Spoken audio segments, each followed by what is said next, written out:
ultimatum over betrayal. Abducted Kwara monarch freed after 25 days in captivity. Federal government files 16-count money laundering charges against ex-AGF Malami. Soldiers foil kidnapped attempt to rescue 24 passengers in Benue. On the foreign scene, 2 police officers killed in Moscow explosion near scene of earlier attack. In sports news, AFCON 2025, Chile calls for improvement despite Super Eagles' win over Tanzania. Good afternoon and thank you for staying with us on Diamond 88.7 FM Ilorin. This is the news on the hour. I am Bisola. Oduwole Suleiman. We'll bring you details of the news after this break. Please stay with us.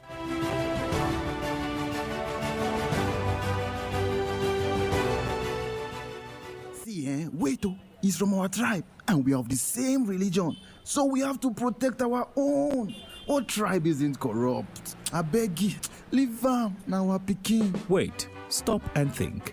Do you realize that the impact of corruption and careless decisions by that clansman or family member of yours doesn't know tribalism or nepotism? Let's hold everyone accountable for a better society and country.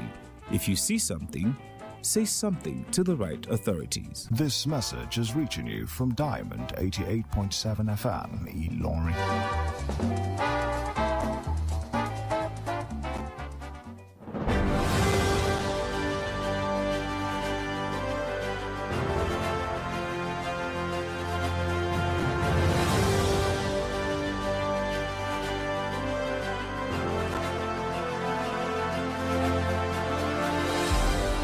Welcome back from that break. Please note that you can listen to us via our website www.diamondfm.net or watch us live on Facebook at Diamond 87 FM and YouTube Diamond FM Ilorin. Now the news in detail. Concerned teachers in Kwara State have issued a 72-hour ultimatum to the state leadership of the Nigeria Union of Teachers NUT, demanding an apology and the withdrawal of a recent press statement deemed threatening and disrespectful. The collection of educators described the union's actions as a collapse of ethics, accusing the leadership of intimidation and failing to secure teachers' legitimate demands over the years. The teacher statements called for the direct engagement with members, the setting of a clear date no later than January 2nd for discussions on outstanding issues such as allowances, welfare and other benefits. They emphasized that the ultimatum is a call for accountability, not a threat, highlighting the exhaustion of patience and professionalism among the state's teaching workforce. Warning of serious consequences if their demands are ignored, the teachers vowed a massive lawful uprising that could escalate into statewide protests. They stressed that the dignity of the teaching profession is non-negotiable and reaffirmed their unity and resolve in holding the union accountable.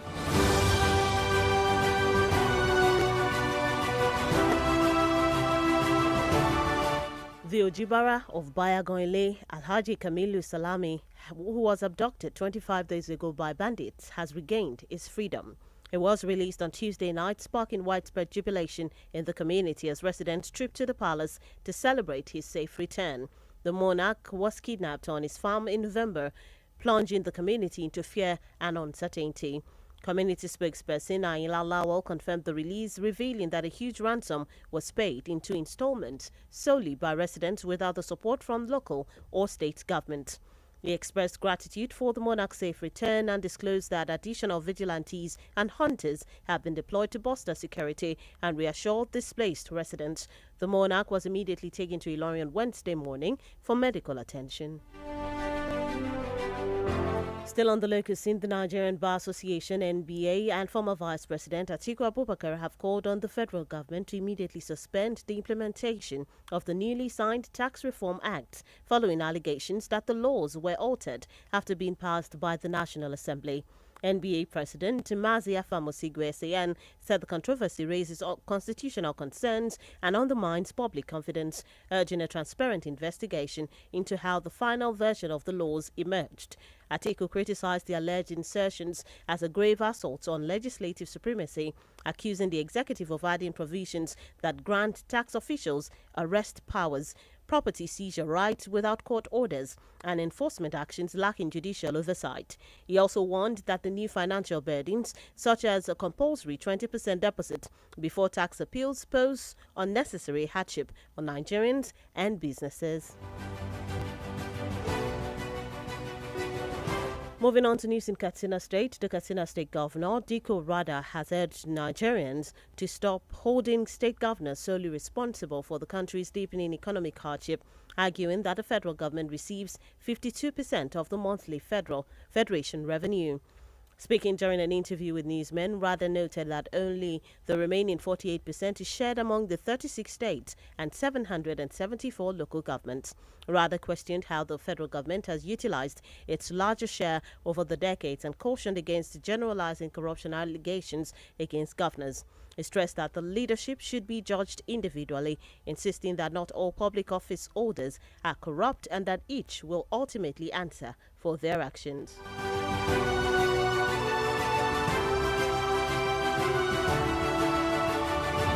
Meanwhile, the federal government has filed a 16-count charge against Abubakar Malami, former Attorney General of the Federation and Minister of Justice, over alleged money laundering. The charges were filed at the Federal High Court in Abuja with Malami's son Abubakar Abdulaziz Malami and Bashir Asabe, an employee of Rahmaniya Properties, named as co-defendants.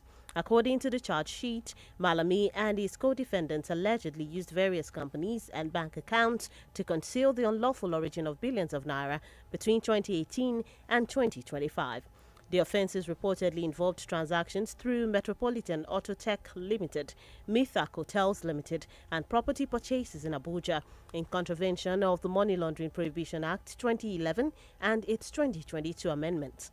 The federal government claims that the funds totaling several billions of naira were handled in a manner that disguised their unlawful origin, including payments for luxury properties and company transactions. Malami and his co-defendants are expected to face the court as proceedings begin, with charges carrying serious penalties under Nigeria's anti-money laundering laws.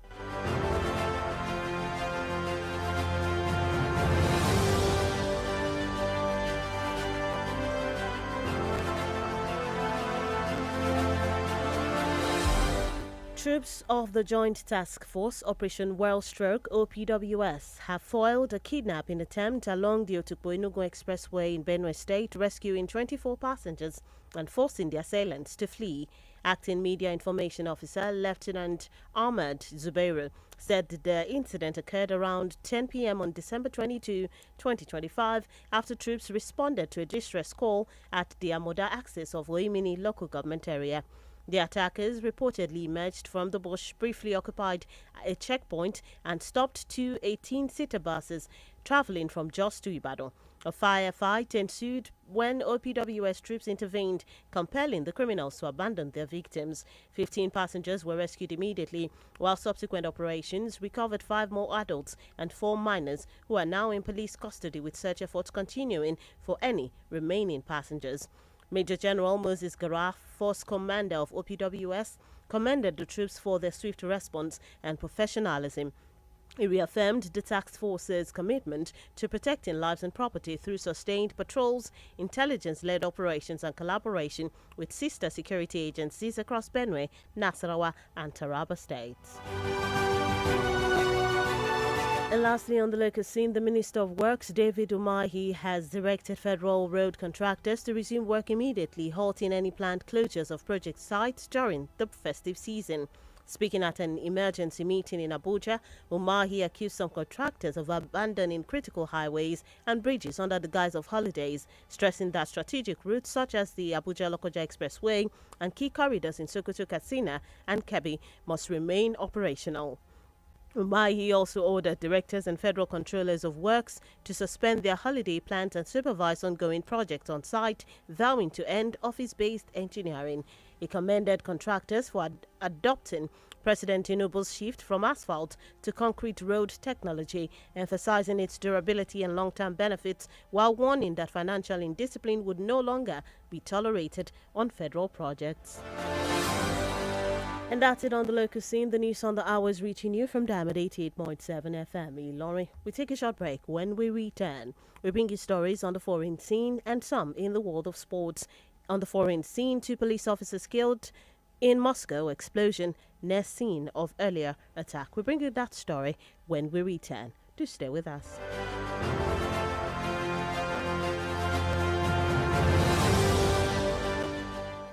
They never sabi anything. Now we get this town and city and we go burn and down as long as say they give us better money. Nothing consign us. Just give us the change and we go scatter ground.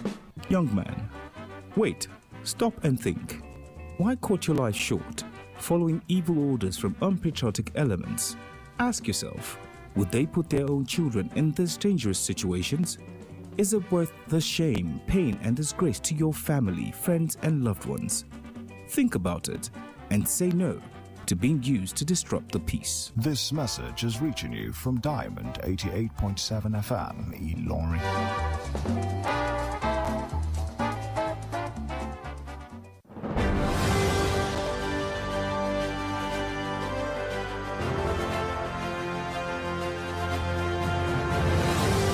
Welcome back from that break. You're still tuned in on listening to the news on the hour, reaching you from Diamond 88.7 FM. Laurie, before that break, we brought you local stories, and now we move on to the foreign scene.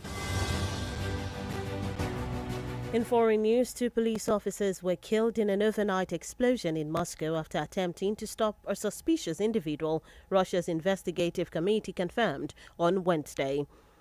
The device detonated as the officers approached the suspect near their service vehicle, prompting immediate forensic and explosive examinations at the scene. The blast occurred around 1:30 a.m. close to the location where Lieutenant General Fanid Savarov was killed just 2 days earlier by an explosive placed on his parked car. The area was quickly cordoned off with a heavy police presence observed as investigators analyzed the incident. Still in foreign news, Libya's top military commander, General Mohammed Ali Ahmed al-Haddad, and 4 senior officers were killed on Tuesday when their private jet crashed shortly after taking off from Ankara. Libyan officials attributed the incident to a technical malfunction, while Turkish authorities confirmed that the Falcon 50 aircraft issued an emergency landing signal before contact was lost. The delegation had been in Ankara for defense talks with Turkish officials aimed at strengthening military cooperation. Those killed alongside al-Haddad included Ground Forces Commander General Al-Fituri Grabil, Brigadier General Mohammed Al-Katawi, Military Advisor Mohammed Al-Asawi Diab, and photographer Mohammed Omar Ahmed Mahjoub. Libya's Prime Minister described the deaths as a great loss for the country. And that's another foreign scene. Moving into the world of sports, Super Eagles coach Eric Chell has urged his team to improve despite Nigeria's 2-1 victory over Tanzania in their opening 2025 Africa Cup of Nations match. Chell praised the team for creating multiple chances, particularly in the first half, but acknowledged that mistakes in the second half allowed Tanzania back into the game. He stressed that small details often decide matches at this level and highlighted the need for greater discipline and control as the tournament progresses.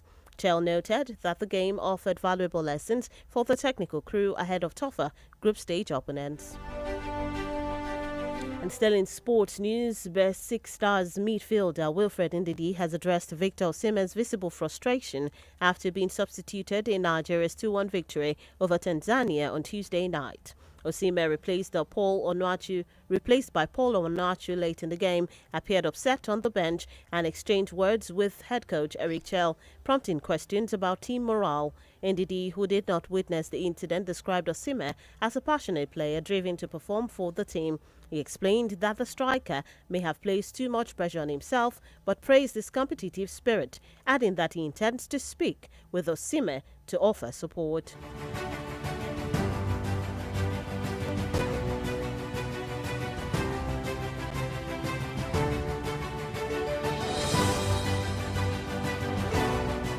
And that's it in the world of sport. With that, we've come to the end of the news on the hour for today. But before we go, here is a recap of the major highlights. Concerned Kwara teachers give NUT leadership 72-hour ultimatum over betrayal.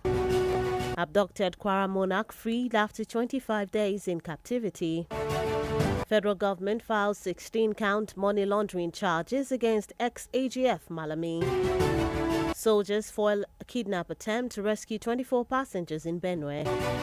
On the foreign scene, 2 police officers killed in Moscow explosion near scene of earlier attack. In sports news, AFCON 2025, Chel calls for improvement despite Super Eagles' win over Tanzania.